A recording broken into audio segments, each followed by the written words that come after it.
إلهي قد تراكمت الذنوب وما زالت بغفلتها القلوب وما زالت بغفلتها القلوب لعفوك يا محب العفو. اعوذ باللہ من الشیطان الرجیم. بسم اللہ الرحمن الرحیم. تمام تعریفیں اس پروردگار عالم کے لیے ہے جو عالمین کا پالنے والا ہے.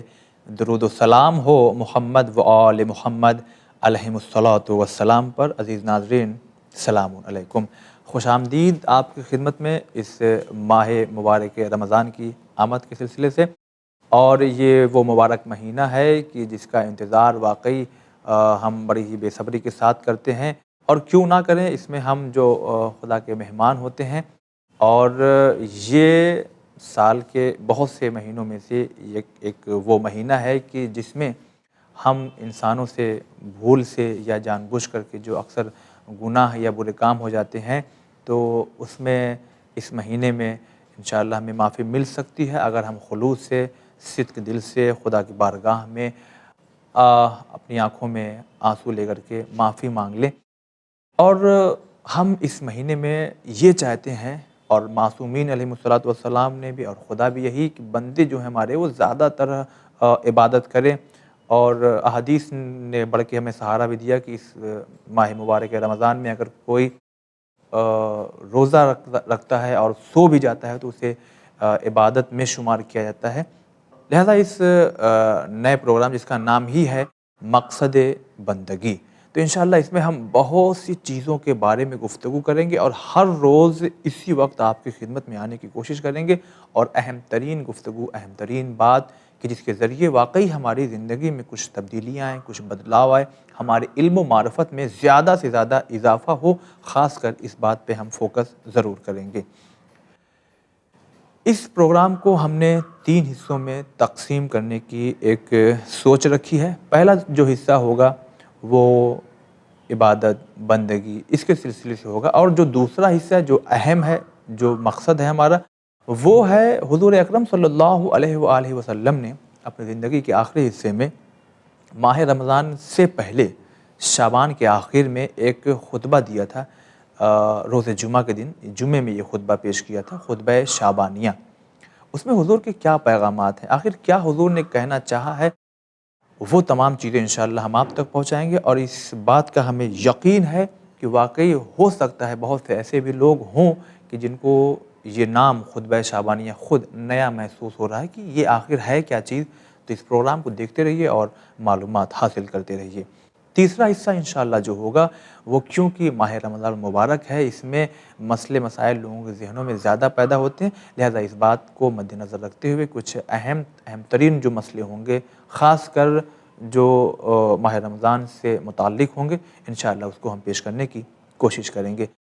اور یہ بھی اپنے آپ میں ایک بہت بڑی حقیقت ہے کہ ان تمام چیزوں کو آپ کے سامنے جو ہم تو سوال کر سکتے ہیں، جواب دینے کے لیے ایک بار پھر سے موجود ہیں ہمارے خوش نصیبی حجت الاسلام والمسلمین علی جناب مولانا علی عباس خان صاحب قبلہ. آئیے روبرو کراتے ہوئے آغا السلام علیکم. وعلیکم السلام ورحمۃ اللہ وبرکاتہ. ناظرین، جیسا کہ آپ جانتے ہیں لیکن پھر بھی میں آپ کو بتا دوں کہ آغا کے ساتھ ہم نے مقصد اعضا بھی کیا ہے. اور ابھی جلدی ہی جو ایک پروگرام مرجعیت جو ہم نے آپ کی خدمت میں پیش کیا، واقعی بہت ہی کامیاب پروگرام آپ تک پہنچے ہیں آغا کے ذریعے. آپ بہتر جانتے ہیں کہ قم میں المصطفیٰ یونیورسٹی میں آپ ایز اے ٹیچر وہاں پہ ہیں، اور یہ ہماری خوش نصیبی ہے کہ ہمارے شہر میں آج موجود ہیں اور اہم ترین سوالوں کے جوابات دینے کے لیے حاضر ہیں.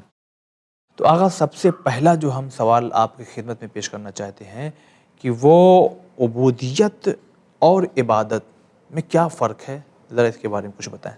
اعوذ باللہ من الشیطان الرجیم. بسم اللہ الرحمن الرحیم. الحمد للہ رب العالمین وصلی اللہ علی محمد واہل بیتہ الطیبین الطاہرین.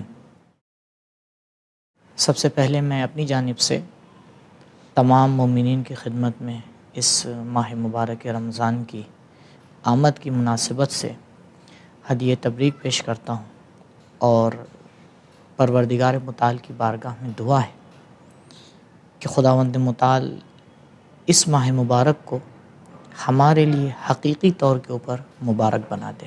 انشاءاللہ.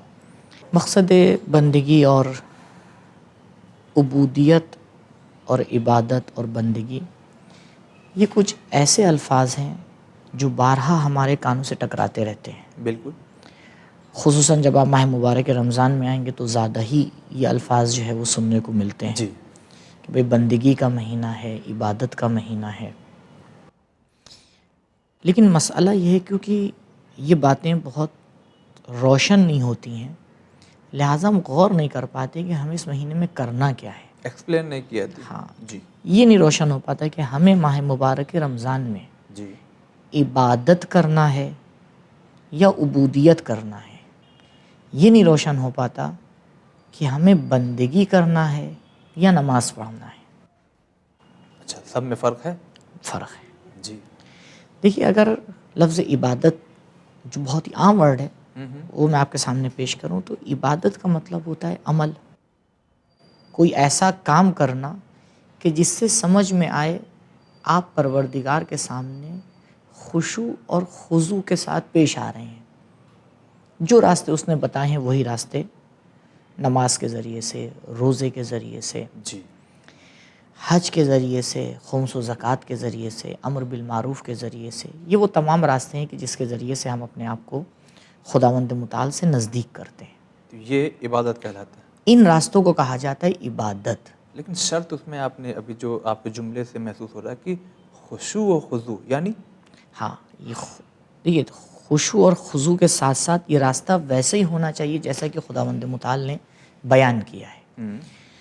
یعنی عبادت پروردگار کے لیے ہو، کسی اور کے لیے نہ ہو. ماں باپ کے ڈر سے نہ ہو، لوگوں کو دکھانے کے لیے نہ ہو، اپنے مزاج کو بہتر بنانے کے لیے نہ ہو. کبھی کبھی دیکھا انسان تھک جاتا ہے، اب اس تھکن کو دور کرنے کے لیے وہ لگتا ہے کہ اس کو عبادت کے ذریعے سے تھکن دور ہو سکتی ہے. تو یہ عبادت خدا کے لیے نہیں ہو رہی ہے. عبادت میں شرط یہ ہے کہ خدا کے لیے ہونا چاہیے اور صرف اسی طریقے پہ ہونا چاہیے کہ جو خدا نے بیان کیا ہے. خیر، تو عبادت جو ہے وہ ایک طریقہ ہے جی جو ہم کرتے ہیں. ٹھیک ہے. غور اس بات کے اوپر کرنا ہے کہ پروردگار نے کیا ہمیں عبادت کے لیے خلق کیا ہے. پروردگار نے اگر ہمیں عبادت کے لیے خلق کیا ہوتا تو 24 گھنٹے ہم سے عبادت کرواتا. 24 گھنٹے میں کم سے کم 20 گھنٹے تو نماز پڑھوا ہی لیتا. تو کیا اس کے لیے خلق نہیں کیا؟ اس کے لیے نہیں خلق کیا. بھئی یہ روشن سی بات ہے. تو آقا وہ قرآن کی آیت ہمیں یاد نہیں ہے کہ جس میں شاید یہ ارشاد ہے کہ ہم نے تمہیں نہیں خلق کیا سوائے اس کے کہ تم ہماری عبادت کرو. جی، سورہ مبارکہ زاریات کی جی. آیت نمبر 56 ہے، 56. اچھا. کہ ما خلقت الجن والانس الا لیعبدون. ہم نے انسانوں اور جنات کو خلق نہیں کیا ہے مگر عبادت کے لیے. تو پھر تو آپ کی بات میں اور قرآن کی آیت میں ٹکراؤ ہو رہا. جیسے ہی ہوگا ویسے قرآن کی بات کو مانیں گے. اچھا. لیکن غور کریں قرآن کہنا کیا چاہ رہا ہے. جی. میرا سوال یہی ہے کہ اگر قرآن یہ کہہ رہا ہے کہ اس نے عبادت کے لیے خلق کیا ہے تو کیا ہم 24 گھنٹے میں کتنی دیر عبادت کرتے ہیں؟ اگر دیکھا جائے تو سب ملا کے شاید بہت زیادہ ہے. جو واجبات اگر ادا کیا ہے تو آدھا گھنٹہ، 45 منٹ، 1 گھنٹہ، 1 گھنٹہ 1.5 گھنٹہ. ٹھیک ہے نا. ٹھیک ہے. آئیے ان لوگوں کی زندگی میں چلیں کہ جو ہمارے لیے آئیڈیل ہیں، جو ہمارے لیے رہبر ہیں، ائمہ معصومین علیہم الصلاۃ والسلام. جی. انہی نے اپنی زندگی میں کتنی دیر وہ عبادت کرتے تھے؟ چلیے پوری رات عبادت کر لیتے تھے، تو زندگی میں دوسرے بھی تو کام تھے. ہاں بہت. ٹھیک ہے، تو وہ نہیں کرنا چاہیے تھے. مسئلہ یہ کہ عبودیت اور عبادت کے فرق کو ہم نہیں سمجھیں. اچھا، آپ یہاں لانا چاہ رہے ہیں. جی جی جی. کہ عبادت کا مطلب یہ ہے کہ آپ، البتہ اگر حقیقت عبودیت روشن ہو جائے تو انسان کی زندگی کا ہر مرحلہ عبادت بن سکتا ہے. انشاءاللہ بھی اسی خطبہ شعبانیہ میں جو ہماری گفتگو کا دوسرا حصہ ہے اس میں آئے گا کہ رسول نے کس طرح سے بیان کیا ہے. حقیقت عبودیت ایک صفت ہے، یعنی انسان اس طرح سے آ کے عمل کرے کہ اس کی پوری روح اور اس کی پوری ذات پروردگار متعال کے سامنے عبد بن جائے، بندہ بن جائے. بندہ بن جائے. جب انسان بندہ بن جاتا ہے تو اب اس کا سانس لینا یہ عبادت ہو جاتا ہے، اس کا سونا عبادت ہو جاتا ہے، اس کا بولنا عبادت ہو جاتا ہے۔ اب وہ آیت سمجھ میں آئے گی کہ ما خلقت الجن والانس الا لیعبدون، کہ دیکھو ہم نے صرف اس لیے تمہیں نہیں خلق کیا کہ تم 4 رکعت نماز پڑھ لو، روز سال میں 1 مہینے میں روزے رکھ لو، نہیں، ہم نے یہ سب کام جو تم سے کروائے ہیں، یہ جو ہم تم سے کروا رہے ہیں، جی، اس کے پیچھے ایک مقصد رکھا ہے ہم نے۔ یعنی ہر وہ کام جو خدا کے مزاج یعنی ان کے حکم سے نہ ٹکرائے، نہ ٹکرائے، اسے ہم عبادت میں شامل کریں۔ عبادت تو ہر وہ کام ہے، یعنی ہر وہ کام جو آپ قصد قربت سے کر رہے ہیں، جی جی، لیکن اس کام کے پیچھے کیا مقصد چھپا ہوا ہے، یہ بھی دیکھنا۔ یہ دیکھنا ہے۔ جی، بھئی آپ مثال کے طور پر اگر آپ کسی جوان سے کہتے ہیں کہ آپ ایکسرسائز کریے، تو ایکسرسائز ایک عمل ہے، ٹھیک ہے، ایک کام ہے، جی، کیا مقصد ہے؟ خود ایکسرسائز مقصد ہے یا اس کے ذریعے سے ہم اس کے اندر کوئی صفت لانا چاہ رہے ہیں؟ ہم اس کے اندر کوئی صفت لانا چاہ رہے ہیں، اس صفت کو آ کے ہم کہتے ہیں کیا؟ عبودیت۔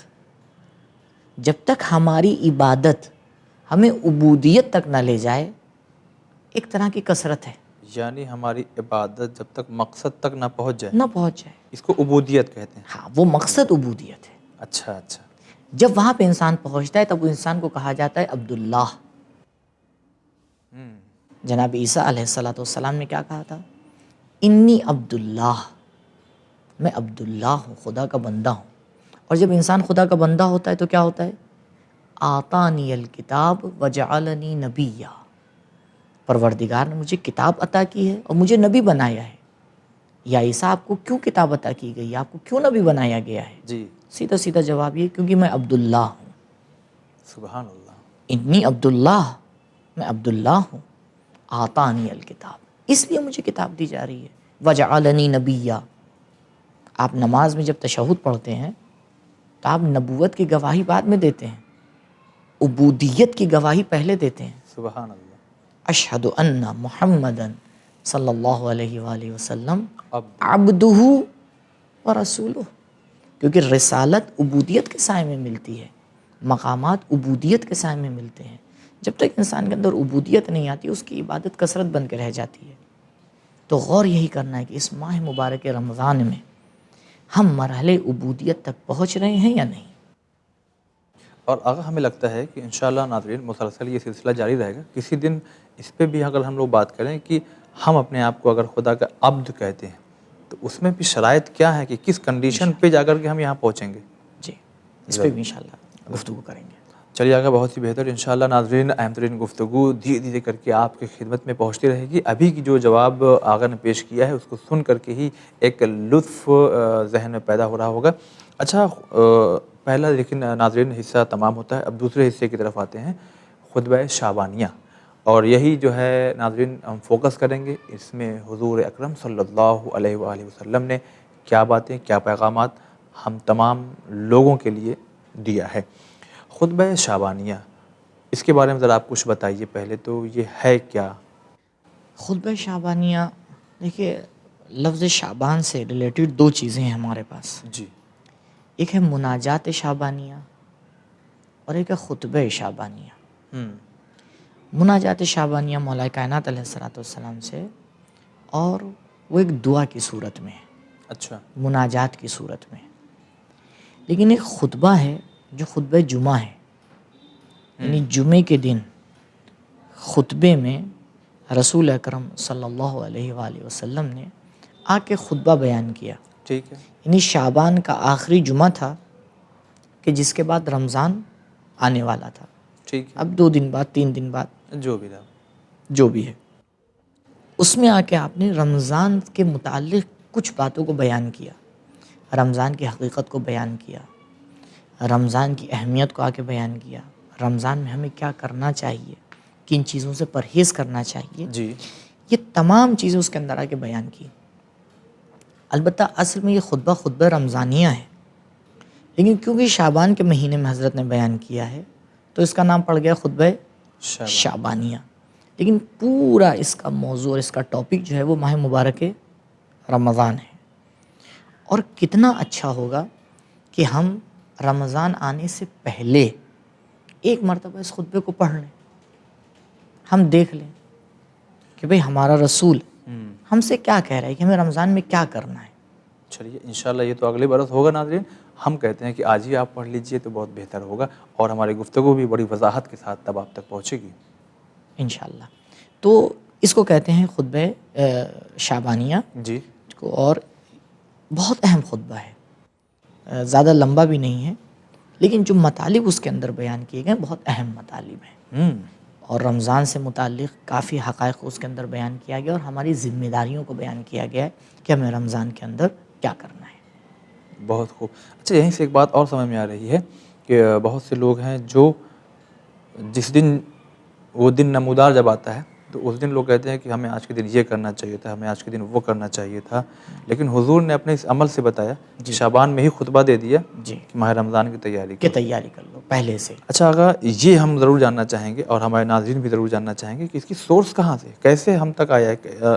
دیکھیے خطبہ شعبانیہ جو ہے وہ سب سے پہلے شیخ صدوق علیہ الرحمہ نے آپ کی کتاب عیون اخبار رضا علیہ الصلاۃ والسلام, جس میں امام رضا علیہ الصلاۃ والسلام کی روایات کو انہوں نے جمع کیا ہے. جی.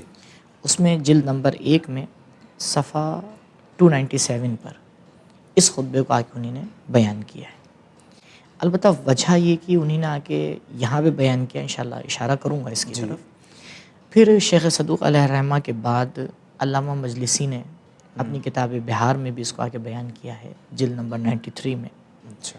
اور کتاب وسائل الشیعہ اس میں بھی جو آپ رمضان کے چیپٹر میں جائیں گے تقریباً وہی 10ویں جلد بنتی ہے, اس میں بھی آپ جا کے دیکھیں گے تو شیخ خراملی علیہ الرحمہ نے بھی اس کو آ کے جو ہے وہ بیان کیا ہے.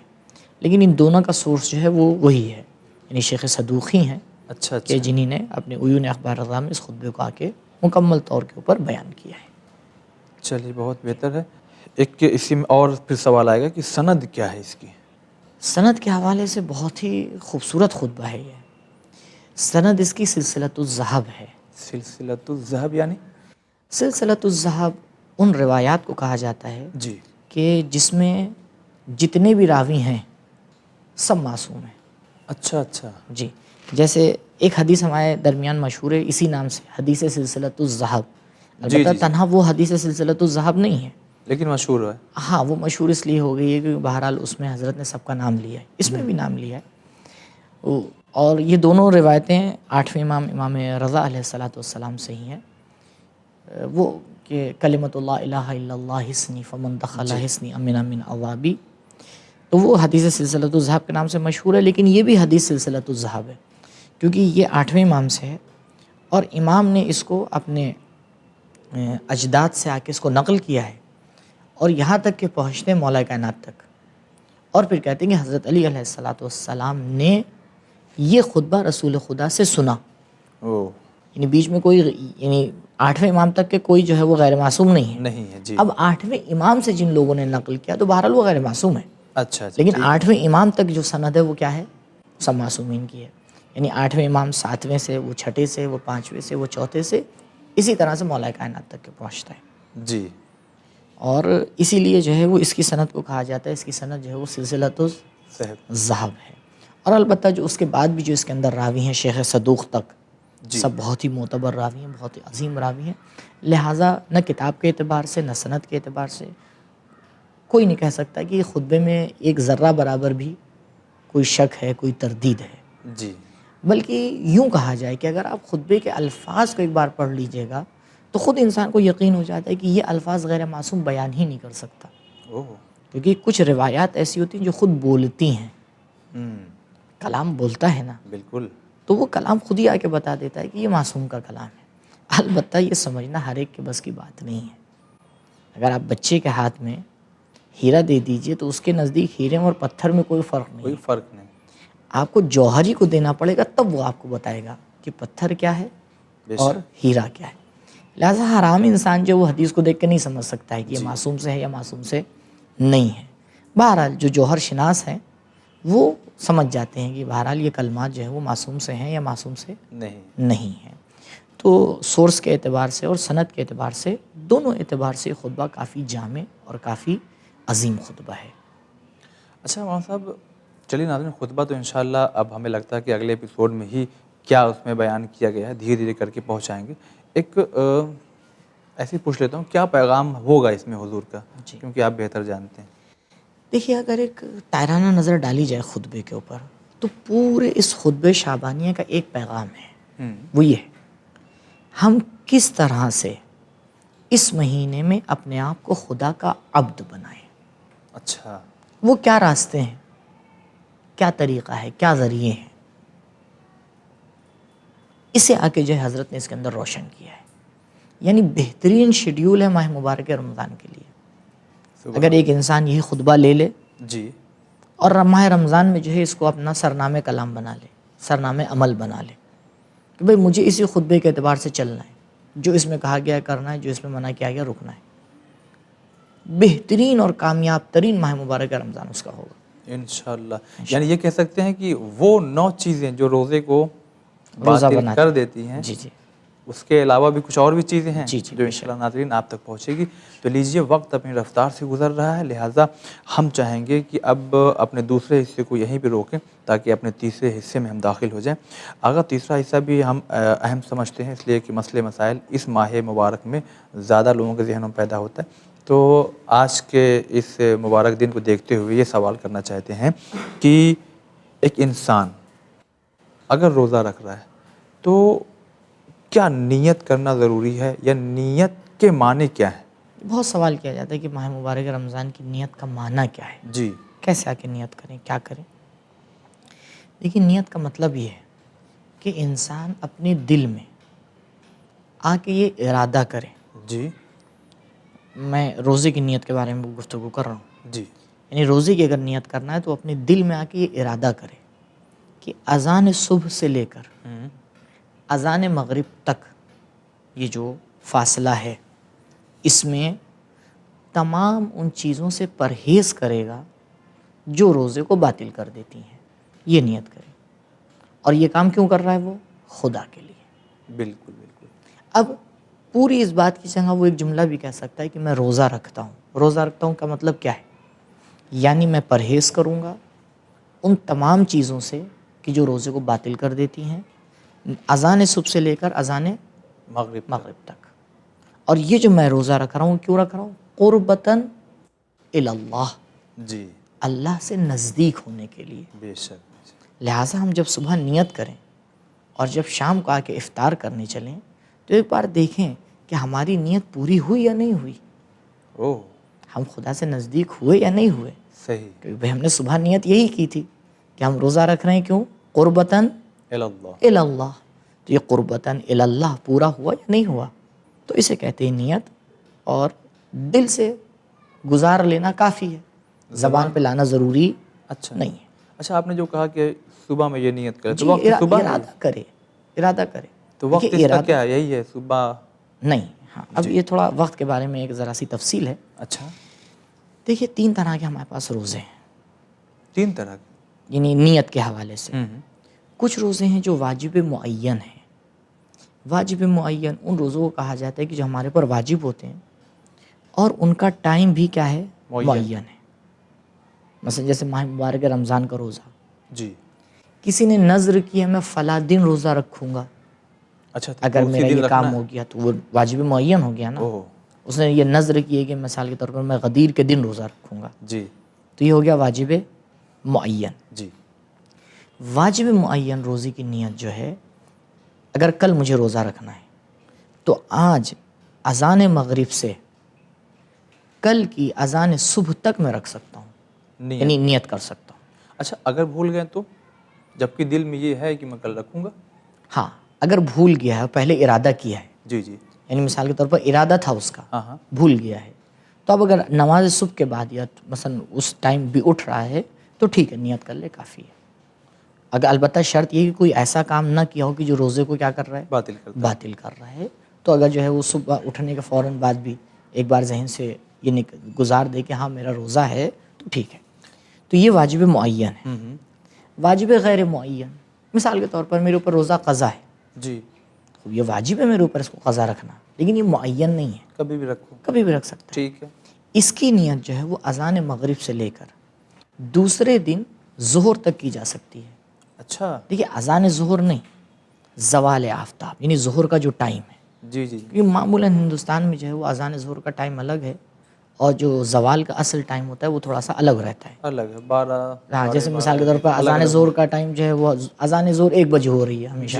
جی لیکن زوال کا ٹائم جو شرعی ٹائم ہے مثلا 12:20 پہ 12:10 پہ، تو وہ جو ٹائم یعنی 12:10-20 پر اس وقت تک کے رکھ سکتے ہیں. ٹھیک ہے.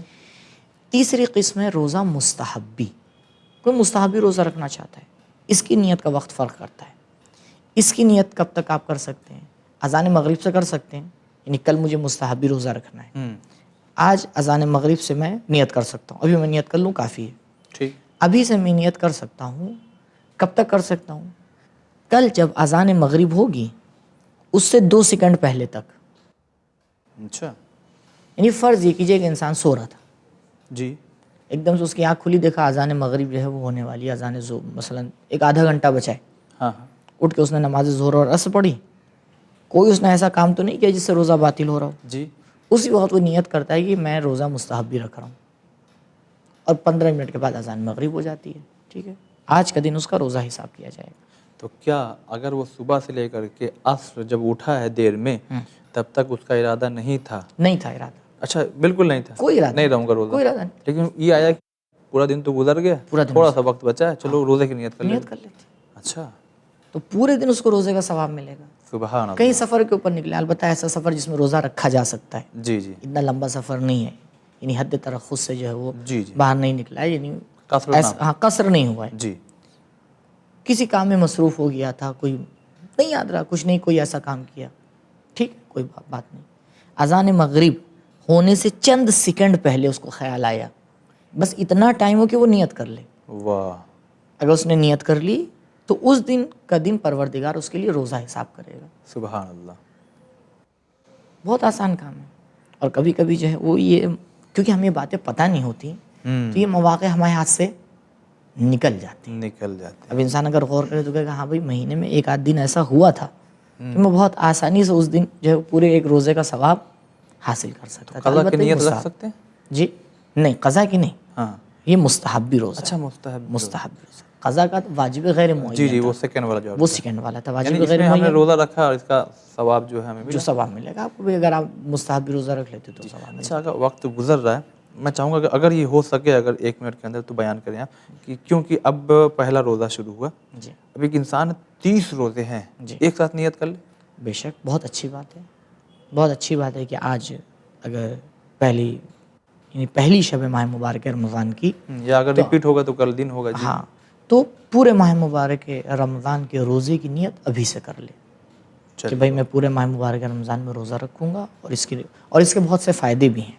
جی. کہ اگر کسی دن وہ بھول گیا نیت کرنا تو یہی نیت اس کے لیے کیا ہے، کافی ہے. البتہ روز کی نیت روز بھی کرے تو اچھا ہے، بہتر ہے کہ بھائی روز کی نیت کرتا رہے، لیکن شروع میں ایک نیت کر لے پورے ماہ مبارک رمضان کی، یہ بہت ہی بہتر ہے. چلے بہت بہت شکریہ آغا. اور ناظرین اس سوال میں ابھی کچھ اور بھی شاخیں ہیں، انشاءاللہ وہ ہم اگلے ایپیسوڈ میں پوچھ لیں گے کہ اگر کبھی پورے ماہ رمضان کی نیت کر لیا ہے کسی نے یا ہم نے کر لیا ہے اور بیچ میں 2-3 روزے چھوٹ گئے تو پھر کیا مسئلہ ہے. تو انشاءاللہ اگلے ایپیسوڈ میں ہم بیان کریں گے. اگر آخر میں کچھ قرآنی دعا بیان کیجیے جس کی ہمیں ناظرین کی سخت ضرورت بھی ہے اور فائدہ بھی ہو جائے. آج کے لیے سورہ مبارک بقرہ کی جی آیت نمبر 127 اور آیت نمبر 128 میں جی پروردگار نے ایک دعا بیان کی ہے، اسی کو انشاءاللہ اپنے پروگرام کے لاسٹ میں بیان کرتے ہیں.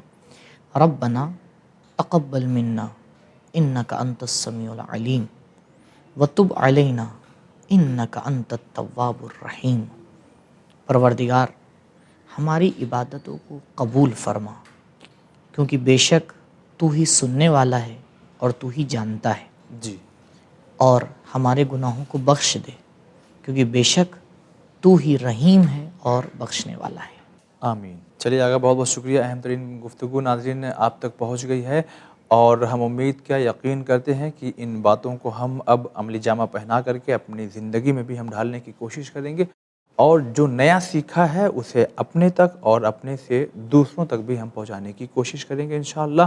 تو آج اپنا پروگرام ہم یہیں پہ ختم کرتے ہیں، لیکن کل ہم پھر حاضر ہوں گے اور اہم ترین گفتگو اہم ترین باتیں انشاءاللہ آپ تک ہم ضرور پہنچائیں گے. تو آپ دیکھتے رہیے چینل ون اور ہمیں دیجیے اجازت. خدا حافظ. إلهي قد تراكمت الذنوب وما زالت بغفلتها القلوب وما زالت بغفلتها القلوب لعفوك يا محب العفو أرجو